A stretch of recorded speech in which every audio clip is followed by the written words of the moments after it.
बोल news headquarter.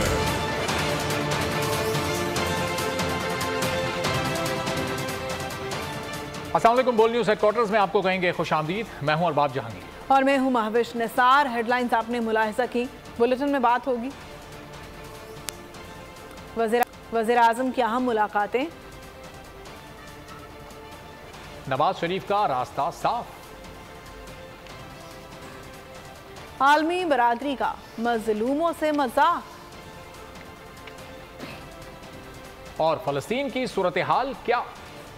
चीन की तरक्की सबके लिए बेहतरीन मिसाल है। बेल्ट एंड रोड मंसूबा चैलेंजेस से निपटने का बेहतरीन जरिया है। निगरान वजीर आजम अनवारुल हक काकड़ की चीनी सदर से मुलाकात। वजीर आजम ने बेल्ट एंड रोड फोरम में मदऊ करने पर चीनी सदर का शुक्रिया अदा करते हुए कहा, पूरी दुनिया को बहुत से चैलेंजेस का सामना है, चीन के साथ तमाम शोबों में ताल्लुकात को फरोग देंगे। चीनी सदर की क़यादत में पाकिस्तान के लिए बहुत से मंसूबे हैं। चीनी सदर ने कहा, चीन पाकिस्तान के साथ मुख्तलिफ शोबों में ताउन चाहता है। सी पैक चीन और पाकिस्तान के मजबूत ताल्लुकात का अक्कास है। इस्लामाबाद हाई कोर्ट ने कायद नून लीग नवाज शरीफ को अल अजीज़िया और एवनफील्ड रेफरेंसेस में गिरफ्तार न करने का हुक्म दिया है।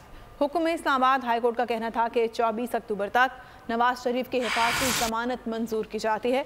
एहतसाब अदालत ने भी तोशाखाना केस में साबिक वज़ीर आज़म के वारंट गिरफ्तारी मुअत्तल कर दी। दौरान समाअत नैब प्रोसिक्यूटर ने कहा कि नवाज शरीफ अदालत के सामने सरेंडर करना चाहते हैं, उनके वारंट 24 अक्टूबर तक मुअत्तल कर दिए जाएं। एहतसाब अदालत ने केस का तहरीरी फैसला जारी कर दिया। कायद नून लीग नवाज शरीफ को बड़ा रिलीफ मिल गया। इस्लामाबाद हाई कोर्ट ने कायद नून लीग नवाज शरीफ को अल अजीज़िया और एवनफील्ड रेफरेंस में गिरफ्तार न करने का हुक्म दे दिया। एहतसाब अदालत ने भी तोशाखाना केस में साबिक वजीर आजम के वारंट गिरफ्तारी मुअत्तल कर दिए। तहरीरी फैसला भी जारी कर दिया। Chief justice Islamabad high court Aamir Farooq और जस्टिस गुल हसन औरंगजेब ने अल अजीज़िया और एवनफील्ड रेफरेंस में नवाज शरीफ की हिफाजती जमानत की दरख्वास्तों पर समाअत की। दौरान समाअत वकील आजम नज़ीर तारड़ ने बताया कि नवाज शरीफ ट्रायल कोर्ट में इश्तिहारी थे, ताहम उसमें वारंट मुअत्तल हो गए हैं, उन्हें हिफाजती जमानत दी जाए। अदालत ने नवाज शरीफ को अल अजीज़िया और एवनफील्ड रेफरेंस में गिरफ्तार करने से रोक दिया और 24 अक्टूबर तक उनकी हिफाजती जमानत मंजूर कर ली। उधर इस्लामाबाद की एहतसाब अदालत के जज मोहम्मद बशीर ने नवाज शरीफ की तोशाखाना केस में वारंट मुअत्तली की दरख्वास्त की समाअत की। वकील सफाई काजी मिसबा ने कहा, 24 अक्टूबर को अदालत में केस समाअत के लिए मुकर्रर है। नवाज शरीफ पेश होना चाहते हैं, इसलिए वारंट गिरफ्तारी मुअत्तल किए जाएं। अदालत ने तहरीरी फैसले में कहा, नैब प्रोसिक्यूटर के मुताबिक नवाज शरीफ अदालत सरेंडर करना चाहते हैं। अदालत पेश होने के लिए 24 अक्टूबर तक वारंट मुअत्तल किए जाते हैं। अगर नवाज शरीफ 21 अक्टूबर को सपैर इस्लामाबाद पहुंचेंगे। साबिक वजीर खजाना इसहाक डार का सोशल मीडिया पर पैगाम लिखा, नवाज शरीफ इस्लामाबाद पहुंचने के बाद मीनार पाकिस्तान पर जलसे के लिए लाहौर रवाना होंगे। साबिक वफाकी वजीर और नवाज शरीफ के वकील आजम नज़ीर तारड़ ने समझ से बालातर है कि मामले को इतना इशू क्यों बनाया जा रहा है। नवाज शरीफ का सेहत खराबी की बिना पर बाहर रहना इंसानी हुकूक का मामला है। मीडिया से गुफ्तगू में उनका कहना था, नवाज शरीफ 24 अक्टूबर को अदालत के सामने सरेंडर करेंगे। पिछले 2 साल 3 साल 3.5 साल अमजद परवेज साहब मियाँ नवाज शरीफ साहब की बैरून मुल्क जो रहने की वजह है, उसके बारे में जो डॉक्यूमेंटेशन करते रहे वो सारी आपके सामने आएगी। इस पिटीशन के साथ भी आखिरी रिपोर्ट जो है वो 6 अक्टूबर 2023 को फाइल की गई है। उनका जो आखिरी प्रोसीजर हुआ है, जो इंटरवेंशन थी बड़ा सेंसिटिव नौयत का, वो नवंबर 2022 में हुआ। फाइनल जो उनकी एग्जामिनेशन थी उसके फॉलोअप में वो जुलाई में हुई। नवाज शरीफ की वतन वापसी का प्रोग्राम फाइनल 21 अक्टूबर को तैयारा इस्लामाबाद लैंड करेगा। मुख्तसर क़याम के बाद तैयारा लाहौर रवाना होगा। नवाज शरीफ आज दुबई रवाना होंगे। 2 रोज़ क़याम के बाद पाकिस्तान के लिए रवां दवा होंगे। नवाज शरीफ की वतन वापसी का प्रोग्राम जमानत के बावजूद इस्लामाबाद ही पहुँचने का फैसला। मुस्लिम लीग नून के कायद नवाज शरीफ के आज दुबई रवानगी। 2 दिन क़याम के बाद वापसी का सफ़र शुरू करेंगे। दुबई में नवाज शरीफ की अहम मुलाकातें मुतवक्के हैं। 21 अक्टूबर को नवाज शरीफ के चार्टर्ड तैयारा दुबई से पाकिस्तान के लिए उड़ान भरेगा। वतन वापसी से पहले नवाज शरीफ की रोज़ा रसूल सल्लल्लाहु अलैहि वसल्लम पर हाज़री, खुसूसी नवाफिल भी अदा किए, मुल्क की तरक्की और खुशहाली के लिए खुसूसी दुआ भी की। नवाज शरीफ का 23 से 24 अक्टूबर को अदालत में सरेंडर करने का इम्कान है। लीगी कायद क़यामत पर मुतवाले पुरजोश। मीनार पाकिस्तान पर जलसे की तैयारियां हतमी मराहिल में दाखिल हो गई। स्टेज सजा दिया गया। कराची, कोयटा, फैसलाबाद, गिलगित बल्तिस्तान समेत दीगर शहरों में कारकुन मुतहरिक हो गए। ट्रेनें और गाड़ियां सजा दी गई। काफिले मीनार पाकिस्तान के लिए रवाना होना शुरू हो गए। मुस्लिम लीग नून ने कभी इंतखाबात में ताखीर का मुतालबा नहीं किया। सिंध में हर जमात का मुकाबला करने के लिए तैयार हैं। लीगी रहनुमा मोहम्मद जुबैर कहते हैं किसी से कोई लड़ाई नहीं, अगर डील करनी होती तो पहले ही कर लेते। चीजें महंगी करने का फैसला मुश्किल था, लेकिन ये ना करते तो आज बेहतरी ना आती। मुस्लिम लीग का कभी मुस्लिम लीग ने डिमांड नहीं किया था डिले हो, कभी भी नहीं डिमांड किया था। ये तासुर के इलेक्शन नहीं चाहती है। खुद उन्होंने ऐलान किया कि इसके बेसिस पर वो कह सकते हैं कि जनवरी के आखिर में या फरवरी के शुरू में इलेक्शंस होंगे। अब अक्टूबर के आखिर तक उनके पास फाइनलाइज हो जाएगा जो भी जिनके कंसर्न्स थे। तो हम तो समझते हैं कि जल्द से जल्द हो, हम जो है सिंध में उनका भरपूर मुकाबला करें। तो अगर हमने डील करनी होती तो 2000 वो पहले डिस्क्वालीफाई भी ना होते, जेल भी ना जाते और 2018 का इलेक्शन भी ना हारते। तो मेरा ख्याल है हम वो डीलों वीलों के चक्कर में बहुत दूर आ चुके हैं। लेकिन अगर हमने उस वक्त मुश्किल फैसले ना किए होते तो आज फायदा ना होता। चेयरमैन पीटीआई को ओहदे से हटाने की दरख्वास्त समाअत के लिए मंजूर कर ली गई। इलेक्शन कमीशन ने चेयरमैन पीटीआई को नोटिस जारी कर दिया। चीफ इलेक्शन कमिश्नर की सरबराही में 5 रुकनी कमीशन 26 अक्टूबर को दरख्वास्त पर बाज़ाब्ता समाअत करेगा। दरख्वास्त गुजार खालिद महमूद को भी नोटिस जारी। पंजाब असेंबली भर्तियों के केस में जमानत वापस लेने के खिलाफ दरखास्त। लाहौर हाई कोर्ट ने परवेज इलाही की दरखास्त पर एंटी करप्शन के तफ्तीशी अफसर को नोटिस जारी कर दिया। परवेज इलाही के वकील ने मौक़िफ़ अपनाया। एंटी करप्शन कोर्ट का जमानत का हुक्म वापस लेना गैर कानूनी है। अदालत एंटी करप्शन कोर्ट का फैसला कलअदम करार दे। मारूफ कानूनदान एसएम जफर 93 बरस की उम्र में रज़ा इलाही से इंतकाल कर गए। अहल खाना ने इंतकाल की तस्दीक कर दी। अहल खाना के मुताबिक एसएम जफर काफ़ी अरसे से अलील थे। एक अहद तमाम हुआ। मारूफ कानूनदान एसएम जफर रज़ा इलाही से इंतकाल कर गए। अहल खाना ने एसएम जफर के इंतकाल की तस्दीक कर दी। अहल खाना के मुताबिक एसएम जफर काफ़ी अरसे से अलील थे। सैयद मोहम्मद जफर 6 दिसंबर 1930 को रंगून बर्मा में पैदा हुए। 1945 में शक्करगढ़ से मैट्रिक किया। इंटर और कानून की तालीम लाहौर से हासिल की। गवर्नमेंट कॉलेज लाहौर से 1949 में ग्रेजुएशन किया। 35 बरस की उम्र में अयूब खान की काबीना में वजीर कानून और पार्लिमानी उमूर बने। उन्होंने कई अहम मुल्की और बैनुल अक़वामी मुकदमात में कामयाबी हासिल की। 1975 में सदर लाहौर हाई कोर्ट बार मुंतखब हुए। 1979 में सुप्रीम कोर्ट बार के सदर बने। 2003 से 2012 तक मेंबर सेनेट रहे। 2004 से 2012 तक हमदर्द यूनिवर्सिटी के चांसलर की जिम्मेदारियां भी अदा की। 2011 में उन्हें निशाने इम्तियाज से नवाजा गया। एसएम जफर मारूफ कानूनदान सेनेटर अली जफर के वालिद थे। आलमी बिरादरी ने इमदाद के नाम पर अहले गजा के जख्मों पर नमकपाशी कर दी। 23 लाख भूखी प्यासी आबादी के लिए 20 ट्रक इमदाद को बड़ा रिलीफ गर्दाना जाने लगा। आलमी सुपर पावर ने सुपर ऐलान करते हुए हातिम ताई की रूह को भी शर्मा दिया। गजा के बाशिंदे 2 हफ्ते से भूखे प्यासे हैं। जख्मी दवाएं ना मिलने पर दम तोड़ रहे हैं। भूख से बिलखते बच्चे दुनिया से सवाल पूछते हैं, क्या दुनिया का ये एहसान अजीम दुखों के मदावे के लिए काफ़ी होगा? 23 लाख अफराद, 20 ट्रक इमदाद, दुखों का मदावा या फिर जख्मों पर नमकपाशी। लहू लहू फलस्तीन है, जवाब का मुतलाशी। गैर इंसानी मुहासरे को 2 हफ्ते हो गए। बच्चे पिलक रहे हैं, बूढ़े तड़प रहे हैं। खाने को निवाला नहीं, पीने को पानी की बूंद नहीं। इंसानियत की राह तकता इंसान दम तोड़ रहा है। 10 लाख से शायद अफराद बेघर हुए। अस्पताल जख्मियों से भर गए। इलाज से महरूम जख्मी तड़प तड़प कर जाने दे रहे हैं। इंसानी हकूक के अलमबरदार तमस्कुर उड़ा रहे हैं। आलमी सुपर पावर ने सुपर ऐलान करके हातिम ताई की रूह को शर्मा दिया। दुनिया ने इमदाद के नाम पर संगीन मजाक कर दिया। 23 लाख लोगों के लिए सिर्फ 20 ट्रक इमदाद की इजाजत दी गई। भूख से बिलखते बच्चे दुनिया से सवाल पूछते हैं। गजा वाले कई रोज के भूखे प्यासे हैं। ऊंट के मुंह में ये जीरा क्या काफी होगा? गम इतने हैं कि बयान से बाहर, दुख इतने हैं कि अल्फाज भी कम पड़ जाएं। अस्पताल में दवाएं नहीं, जख्मियों के लिए जगह नहीं। तिब्बी अमला और डॉक्टर्स थक चुके। गजा की एक नर्स ने जब इसराइली बर्बरियत से होने वाली तबाही का हाल पेश किया तो हर आंख अश्कबार हो गई। मरना है तो अपने घर में मरेंगे, इज्जत से मौत को गले लगाएंगे। अल जजीरा की खातून रिपोर्टर अपने अहले खाना और दीगर खानदान के हमरा खान यूनुस से वापस गजा पहुंच गई। कहती हैं मालूम है गजा में कुछ भी महफूज नहीं, पानी बिजली और इंटरनेट भी नहीं, मगर कम से कम अपने घर में तो होंगे। रूस ने गजा के लिए इमदाद भेजने का ऐलान कर दिया। रूसी वजीर खारजा ने खबरदार किया है कि फ़लस्तीन इसराइल जंग आलमी जंग में तब्दील होने का खतरा है। गजा बहरान के लिए ईरान को जिम्मेदार ठहराने की कोशिशें इश्तिआल अंगेज़ी है। ईरानी क़यादत की पोजीशन में किसी हद तक जिम्मेदारी और तवाज़ुन मौजूद है। निहत्ते फ़लस्तीनियों के खिलाफ इसराइल की दहशत गर्दी ना थम सकी। सेहूनी फौज ने फ़लस्तीन में अस्पतालों और स्कूलों को भी निशाने पर रख लिया। गजा अस्पताल को निशाना बनाने के बाद अल-कुद्स में भी अस्पताल के अतराफ बमबारी कर दी। जबालिया कैंप, रफा और मगरबी किनारे में रिहायशी इलाकों और पनागुज़ीन कैंप्स को निशाना बनाया गया। खान यूनुस में स्कूल को भी नहीं छोड़ा गया। 24 घंटे में 678 अफराद शहीद हो गए। शोदा की मजमूई तादाद 3,500 तक जा पहुंची है। 13,000 से ज़ायद फ़लस्तीनी ज़ख्मी हैं। फ़लस्तीनी वज़ारत सेहत ने गजा अस्पताल में 471 शहादतों और 324 के जख्मी होने की तस्दीक कर दी। इसराइल ने जनूबी लबनान में हिजबुल्लाह के ठिकानों पर नए हमले का दावा कर दिया। इजरायली फौज की दरिंदगी में कमी ना आ सकी। निहत्ते फ़लस्तीनियों पर एक बार फिर बारूद बरसा दिया गया। इजरायली फजाइया ने गजा के जबालिया पनाह गुजीन कैंप में 2 घरों को निशाना बनाया। एक वाक़े में 27, दूसरे में एक ही खानदान के 13 अफराद शहीद हो गए। 12 अफराद को गजा की बंदरगाह के करीब निशाना बनाया गया। नौसारत में मस्जिद पर बमबारी से खवातीन और बच्चों समेत दर्जनों अफराद शहीद और जख्मी हुए। दीर अल-बलाह में घर पर बमबारी से 10 अफराद जामे शहादत नोश कर गए। मगरबी गजा में हिलाल अहमद कुद्स अस्पताल के करीब 30 मिनट बमबारी की गई।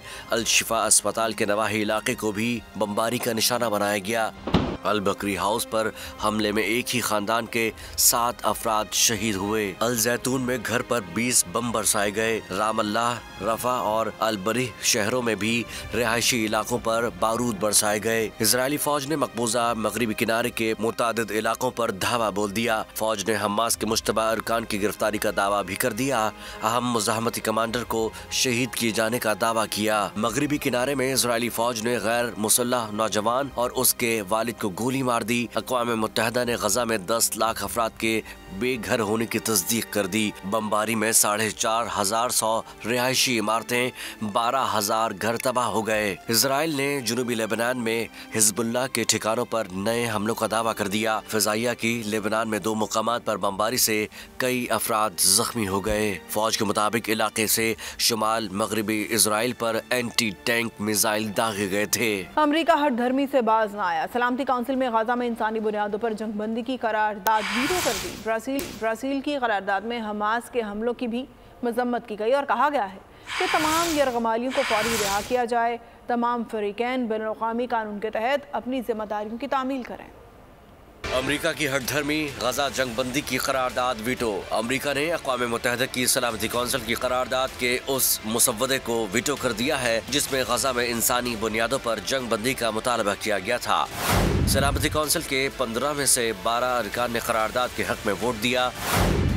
रूस और बरतानिया ने हिस्सा नहीं लिया। अमरीकी सफीर ने कहा है कि इस करारदाद के मतन में इजराइल के अपने दिफा के हक का जिक्र नहीं किया गया। रूस ने करारदाद के मतन में गजा के अल अहली अस्पताल पर होने वाले बम हमले को भी शामिल करने का मुतालबा किया था। अमरीका इजराइल फलस्तीन तनाज़े में दर्जनों बार अपने वीटो का इस्तेमाल कर चुका है। तर्जुमान दफ्तर खारजा मुमताज़ ज़ाहरा बलोच ने गजा के अस्पताल पर इसराइली हमले को आलमी क़वानीन की संगीन खिलाफ वर्जी करार दे दिया। हफ्तावार प्रेस कॉन्फ्रेंस में उनका कहना था कि गजा की सूरत हाल पर गहरी तशवीश है। गजा का मुहासरा ख़त्म किया जाए। हमारा मुतालबा है कि आज़ाद खुद मुख्तार फ़लस्तीनी रियासत का क़याम अमल में लाया जाए। उन्होंने बताया कि पाकिस्तान ने इमदादी सामान से भरा तैयारा गजा के लिए रवाना कर दिया है।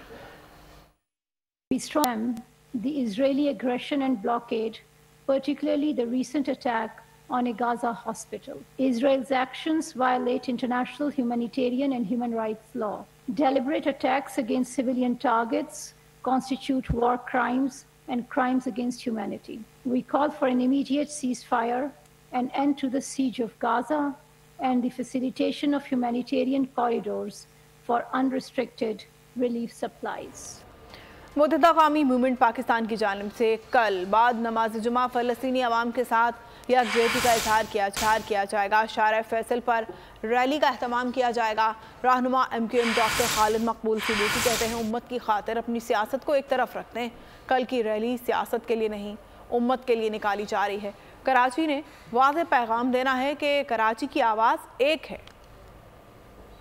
अपनी सियासत से ज़्यादा मुकद्दम उम्मत की भलाई, उसकी बका और सलामती क्या जो एक ख़तरे का निशान तक पहुंचती नज़र आ रही है, उसके लिए उम्मत का इकट्ठा होना बड़ा ज़रूरी है। और ये रैली MQM की नहीं है, उम्मत के लिए, तमाम तबका फ़िक्र के लिए, तमाम मुसलमानों के लिए, तमाम सियासी जमातों के लिए।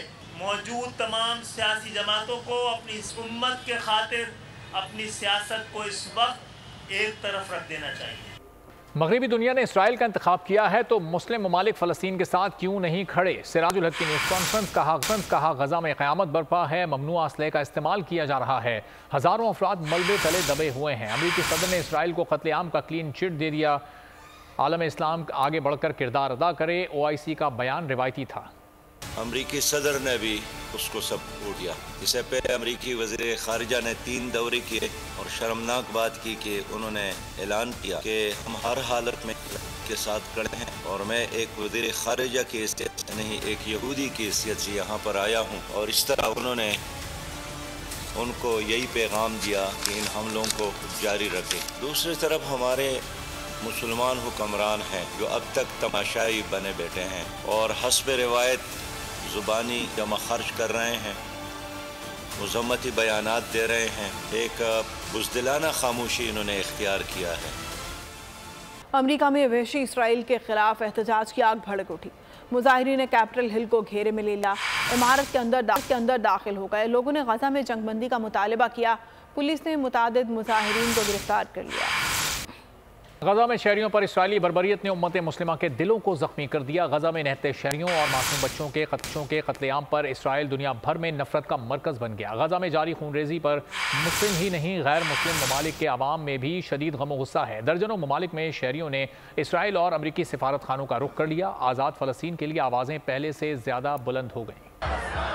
फलस्तीन लहूलहान, दुनिया भर में इजरायली जारहियत पर गैज़ो गज़ब का इजहार। सेहूनी फौज की वहशियाना कार्रवाइयों पर उम्मत मुस्लिमा का सब्र जवाब दे गया। इजराइल और अमरीकी सिफारत खानों का रुख कर लिया। लेबनान में शहरी अमरीकी सिफारत खाने पर चढ़ दौड़े, पुलिस से झड़पें भी हुई। मुजाहिरीन ने पुलिस पर पथराव किया। उर्दन में इजरायली सिफारत खाने को इंसानों के समंदर ने घेर लिया। मुजाहिरीन ने इजरायली दहशतगर्दी के खिलाफ नारे लगा दिए। यूनान में हजारों लोगों ने रैली निकाली, फलस्तीन को आजाद करो के नारे लगाए। तुर्किया और रूस में शहीद फलस्तीनियों की गायबाना नमाज जनाजा अदा की गई। शहरियों ने जख्मियों की सेहतयाबी के लिए दुआ की। अमरीकी रियासत मिशिगन में हजारों अफराद गजा की हिमायत में सड़कों पर निकल आए। लंदन में भी फ्री फलस्तीन के नारे गूंज उठे। स्पेन के दारुल हुकूमत मैड्रिड और बार्सिलोना में भी लोगों ने मजलूमों से यकजहती का इजहार किया। बरतानवी वज़ीर-ए-आज़म ऋषि सुनक की शर्मनाक हरकत। इसराइल से यकजहती के लिए तल अवीव पहुँच गए। मासूम निहत्ते फ़लस्तीनियों से कत्लेआम में ताउन की यकीन दहानी। ऋषि सुनक 2 रोज़ा दौरे पर तल अवीव पहुँचे, जहाँ उन्होंने सेहूनी वज़ीर-ए-आज़म बेंजामिन नेतन्याहू से मुलाकात की और दहशतगर्दी के खिलाफ जंग में मुकम्मल ताउन का यकीन दिलाया। उन्होंने कहा, ये एक दहशतगर्दी की कार्रवाई है जिसका इर्तिकाब हमास ने किया। हम यही मानते हैं और कहते रहे हैं कि हम इसराइल के साथ खड़े थे और खड़े रहेंगे। उन्होंने इसराइली सदर से भी मुलाकात की। इस मौके पर उन्होंने कहा कि फ़लस्तीनी इसका शिकार हैं जो हमास ने किया है। अमरीकी महकमा खारजा के सियासी और फौजी उमूर के डायरेक्टर ने इसराइल की फौजी इमदाद पर एहतजाजन इस्तीफ़ा दे दिया। सोशल मीडिया पर जारी इस्तीफे में डायरेक्टर जॉश पॉल का कहना था कि इनको मौलिक फौजी इमदाद तसलसल से जारी है और वो अमेरिका की इन गलतियों का हिस्सा नहीं बनना चाहते जो माजी से जारी हैं। उनका कहना था कि इंसानी हुकूक की खिलाफ वर्जियाँ कोई भी करे, हमें उसके खिलाफ आवाज़ उठानी चाहिए। International fast food chain McDonald Pakistan मजलूम फ़लस्तीनियों की मदद में पेश 1 करोड़ रुपए इमदाद का ऐलान कर दिया। कंपनी का कहना है मैकडॉनल्ड पाकिस्तान एक खुद मुख्तार और आज़ाद इदारा है, इस मुश्किल वक्त में फ़लस्तीनियों के साथ खड़े हैं। मैकडॉनल्ड पाकिस्तान गजा मुतासरीन के साथ मजलूम फ़लस्तीनियों के लिए 1 करोड़ रुपए इमदाद का ऐलान कर दिया। CEO जमील मुगल ने मारूफ समाजी रहनुमा फैसल ईदी को रिलीफ फंड के लिए चेक पेश किया। मैकडॉनल्ड पाकिस्तान का कहना है कि मजलूम फ़लस्तीनियों के शाना बशाना खड़े हैं। कंपनी का मजीद कहना था कि मैकडॉनल्ड पाकिस्तान एक खुद मुख्तार और आज़ाद इदारा है, 25 सालों से मईशत की बेहतरी और रोजगार के मौके फराहम कर रहे हैं। किसी भी ऐसे बयान को मुस्तरद करते हैं जो पाकिस्तानी शनाख्त पर किसी भी किस्म का सवाल उठाए। आपको बताएंगे पाकिस्तान स्टॉक एक्सचेंज में जबरदस्त तेजी देखने में आई है। 100 इंडेक्स 933 पॉइंट्स इजाफे से 50,000 की नफसियाती हद अबूर कर गया है। मार्केट अपनी 6 साल की बुलंद सतह पर पहुंच गई है। पाकिस्तान स्टॉक मार्केट में जबरदस्त तेजी, इंडेक्स 6 साल की बुलंद तरीन सतह पर। पाकिस्तान स्टॉक मार्केट में कारोबार के आगाज से ही तेजी देखी गई। 100 इंडेक्स 933 पॉइंट्स इजाफे से 50,000 की नफसियाती हद उबूर कर गया। कारोबार के इख्तिताम पर इंडेक्स 50,365 पॉइंट्स पर बंद हुआ। मार्केट अपनी 6 साल की बुलंद तरीन सतह पर पहुँच गयी। मार्केट में 13 अरब रुपए मालियत के 39 करोड़ हिस्से का कारोबार हुआ। कारोबार के दौरान 89.1% इजाफा। मार्केट में 255 कंपनियों के हसीस में इजाफा, 94 कंपनियों के हसीस में कमी हुई। गुज़िश्ता रोज कारोबार के इख्तिताम पर 100 इंडेक्स 49,531 पॉइंट्स पर बंद हुआ था। डॉलर की तनज़ुली का सिलसिला ना रुक सका। इंटरबैंक में डॉलर 2 रुपये 29 पैसे सस्ता होकर 278 रुपये का हो गया। ओपन मार्केट में भी डॉलर की कदर में 2 रुपये कमी, सोने की कीमत में 200 रुपये कमी। फी तोला सोना 300 रुपये का हो गया। मुल्क में अमरीकी डॉलर की कीमत में कमी और बैनुल अक़वामी मार्केट में कीमतों की गिरावट ने मुकामी सतह पर सरिया की कीमतों पर मुस्बत असर डाला है। 3,25,000 तक पहुंचने वाला सरिया इस वक्त 2.5 लाख रुपए फी टन तक आ गया है। ये रिपोर्ट देखिए। ये कराची की सरिया गली है जहां मजदूर सरिया काटने में मसरूफ हैं। ऑल कराची स्टील मर्चेंट के ज्वाइंट सेक्रेटरी नुमान पिपरानी कहते हैं कि सरिये की कीमत 3,25,000 रुपए की बुलंद तरीन सतह पर पहुंच गई थी, तहम अब ये कीमत 2,50,000 रुपए फी टन आ गई है। 3-3.25 लाख रुपए पर टन अभी फिलहाल 200-250 रुपए के दरमियान है। अलग अलग आइटम्स अलग अलग रेट होते हैं। स्टील डीलर अब्बास जलाली डॉलर की कीमत में कमी के बावजूद सूरत हाल से मुतमईन नहीं। कहते हैं डॉलर रोज बरोज गिरने से खरीदार ने हाथ रोक लिया है। हर बंदा परचेजिंग में इस चीज़ को सोचता है कि भाई हम परचेज़ करें ना करें, एक साथ माल बल्क क्वांटिटी में परचेज़ करें ना करें, आया डॉलर नीचे जा रहा है, आया डॉलर ऊपर तो नहीं चला जाएगा। हर बंदा मतलब इसी एक कशमकश में मुब्तला है। सरिये की मुख्तलिफ इकसाम की कीमतों में कमी ज़रूर वाक़िया हुई है, तहम मार्केट में रश दिखाई नहीं दे रहा, जिसके बाइस मजदूर तबका परेशान है। नहीं है ना काम, बिल्कुल काम नहीं है। यह है कि गुजारा कर रहे हैं, शुक्र अल्लाह पाक का। डॉलर की गिरती हुई कदर से जहां सरिया समेत दीगर चीज़ें सस्ती होंगी, वहां ज़रूरत इस बात की है कि हुकूमत पॉलिसीज़ के बाइस ये अमल देरपा और पायदार हो ताकि मुल्की मईशत मुस्तहकम रहे। डॉलर में कमी से सरिये की कीमत में नुमाया कमी हो चुकी है। तमाम स्टील डीलर से कहना यह है कि कारोबारी सूरत हाल को वाज़ेह होने के लिए डॉलर किसी एक जगह रुक जाए। कैमरामैन अजमल शाह के साथ कफील अहमद, बोल न्यूज़, कराची। गैस की कीमतों में 1 जुलाई से इजाफा न करने पर IMF का इजहार तशवीश सामने आ गया। ज़राए वज़ारत खजाना के मुताबिक IMF ने कहा गैस महंगी ना करना मुआहदे की खिलाफ वर्जी है। IMF ने जुलाई गैस कंपनीज का 46 अरब का खसारा रिकवर करने का भी मुतालबा कर दिया। IMF ने कहा इक़्तिसादी राब्ता कमेटी इजलास बुलाकर फौरी गैस कीमतों में इजाफे की मंजूरी दे। गैस कीमतों में इजाफे के लिए इक़्तिसादी राब्ता कमेटी का इजलास पीर को तलब कर लिया गया। पाक फ़ज़ाइया की 14 मुल्की फ़ज़ाई मश्क Indus Shield chairman joint chiefs of staff committee ने मश्क का मुआयना किया। एयर चीफ ने फ़ज़ाई मश्क की अहमियत को उजागर करते हुए इंडस शील्ड का मकसद जदीद फ़ज़ाई जंगी तस्वुरात को तक़वियत देना है। मश्क के ज़रिए जंगी चैलेंजेस से निमटने के लिए तैयारी मुमकिन हुई। मश्क ऑपरेशनल सलाहियतों को नुमाया करने का मुनफरद मौका फराहम कर रही है। खेल के मैदान से आपको बताएं, क्रिकेट वर्ल्ड कप में बांग्लादेश के 257 रन टारगेट के ताक़ुब में इंडिया की बैटिंग जारी है। पूना में खेले जा रहे मैच में बांग्लादेश ने पहले खेलते हुए विकेटों पर 256 रन बनाए। लिटन दास ने 66, तंजीद हसन ने 51 रन स्कोर किए। महमूदुल्लाह 46 और मुशफ़िकुर रहमान ने 38 रन बनाए। जसप्रीत बुमराह, मोहम्मद सिराज और जडेजा ने 2-2 विकेटें हासिल की। पाकिस्तान ऑस्ट्रेलिया के दरमियान वर्ल्ड कप का अहम मैच कल हो रहा है। बेंगलुरु में पाकिस्तान क्रिकेट टीम की नेट प्रैक्टिस आज भी जारी रहेगी। गुज़िश्ता रोज़ टीम ने बड़े मैच की तैयारी की। बैटिंग और बॉलिंग पर खुसूसी तवज्जो के साथ नेट प्रैक्टिस की। खिलाड़ियों ने फिटनेस लेवल बेहतर बनाने के लिए फुटबॉल भी खेला। फारिग वक्त मिला तो मौज मस्ती भी की। बेंगलोर में बड़े मैच की तैयारी। पाकिस्तान और ऑस्ट्रेलिया कल टकराएंगे। पाकिस्तान क्रिकेट टीम की बेंगलोर में भरपूर नेट प्रैक्टिस। पाकिस्तान और ऑस्ट्रेलिया के दरमियान मैच दोनों टीमों की वर्ल्ड कप में पोजीशन के लिए अहमियत इख्तियार कर गया है। बेंगलोर में पाकिस्तान क्रिकेट टीम की नेट प्रैक्टिस आज भी जारी रहेगी। बैटिंग और बॉलिंग पर खुसूसी तवज्जो दी जाएगी। खिलाड़ियों ने फिटनेस लेवल बेहतर बनाने के लिए फुटबॉल भी खेली। फारिग वक्त मिला तो शाहीन खुशगवार मूड में नजर आए, मौज मस्ती भी की। खिलाड़ियों का कहना था कि कल के अहम मैच के लिए पूरी जान लड़ा देंगे। पाकिस्तानी क्रिकेटर मोहम्मद रिजवान ने ऑस्ट्रेलिया के खिलाफ मैच के लिए पाकिस्तान टीम की लाइन ऑफ एक्शन बता दी। पीसीबी की जारी करदा वीडियो में कहा है कि कैंगरूज से मुकाबले के लिए सलाहियत से ज्यादा मैच की सूरत हाल के मुताबिक खेलना होगा। इसके साथ ही उनका ये कहना था कि भारत से मैच जरूर हारे, लेकिन आइंदा मैचेस में शानदार कारकर्दगी के लिए जान लड़ा देंगे। न्यूज़ हेडक्वार्टर में फिलहाल इतना है। कुछ ही देर में हाजिर होंगे हेडलाइंस के साथ। किसी भी खबर की तफसीलात के लिए विजिट कीजिए bolnews.com और देखते रहिए बोल न्यूज।